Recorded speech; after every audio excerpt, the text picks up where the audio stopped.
Hello everybody. Hello. Ngasi agi nupi sina. Kano thonge. Hello talak. Hello. Okay, ngasi agi nupi nang hai thonge. Mang hai cha kene hai. This to ngai thonge. Ma se ngai thonge. Aduga aigi sina. Aigi si kano togodorobane hojikse. Spicy noodles store ni ko ngasi ko ai ni ko tongana hi thanda video nam dine Nam dabra. mem se yengo ai gi ni pisi nong made shawan ba tare ko ai na ma se shawan gi shawan gra ba du ngasi di ma shawan gi wari mata khre mathang di fajan shawan ge ngasi gi di ma'am Baba. ai si spicy noodle mukbang tarone ko ma'am ni la se ko ma'am thonge mem thongre ojek se sa so thomore si khang se ne ko ina cha dor si ko khang se da mul laga ma'am char se mule ma'am se mule sak happa ge ko sak se sida happa do ne cha happa ge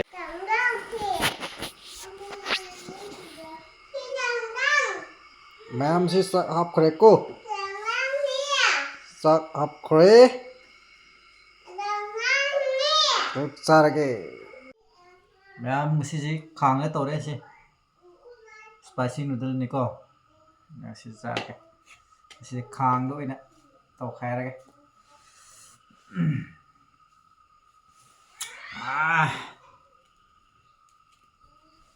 ma ja na to mo char ge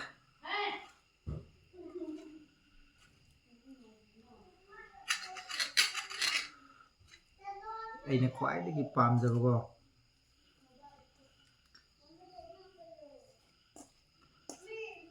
fine thitlaga morok sarasu ko mana chaka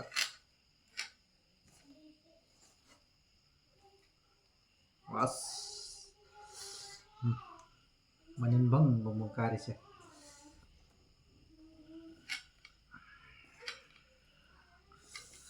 haure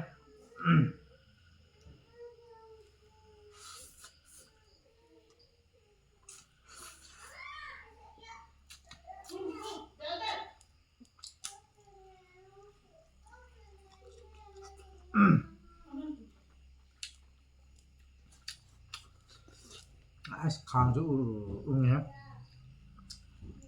sanam se mopum pum apa anya tumsa sa ba du ara se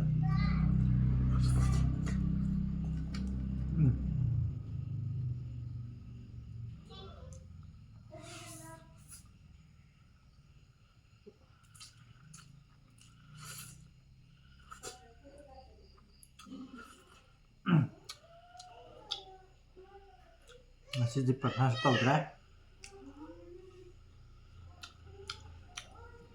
press lah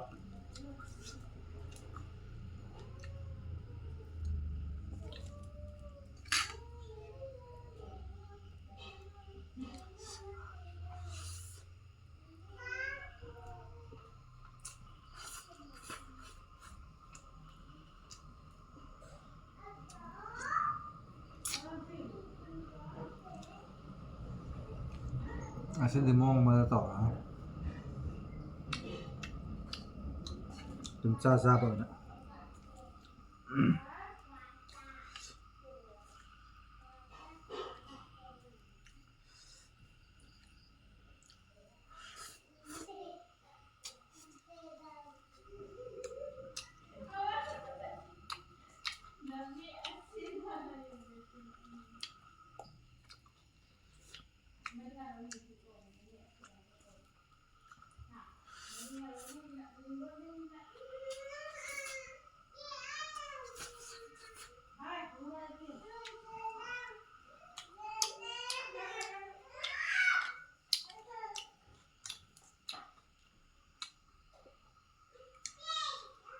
hui ni pau saman cha de ko Oh, ang pawas man sada.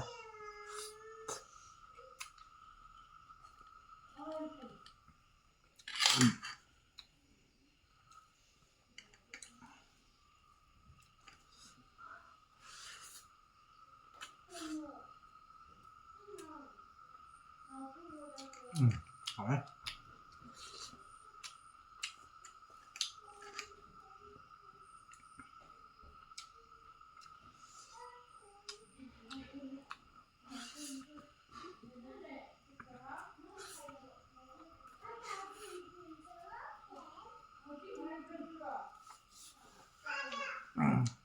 Ngasi gede. Ngasi ki kusa sida katan di kusa ne bako.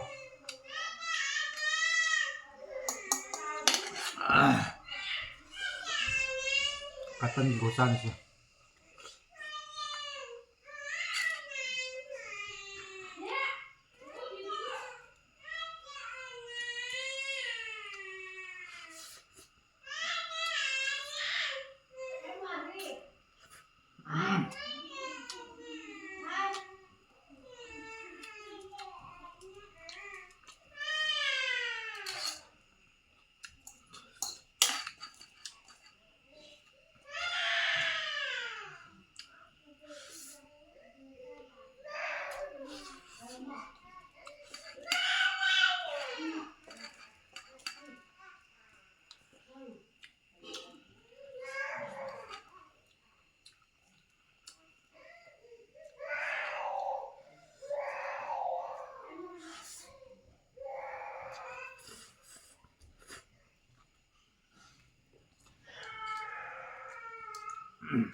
Mam kasi di katan gi kusa sis man sa ban ko katan na ko mi se tan ka ko.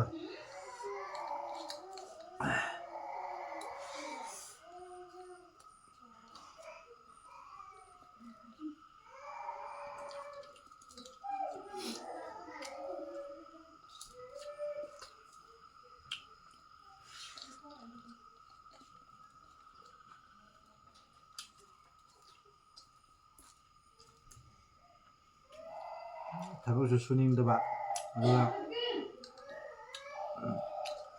밤나가 잡아서 단바 둠나가 잡도 아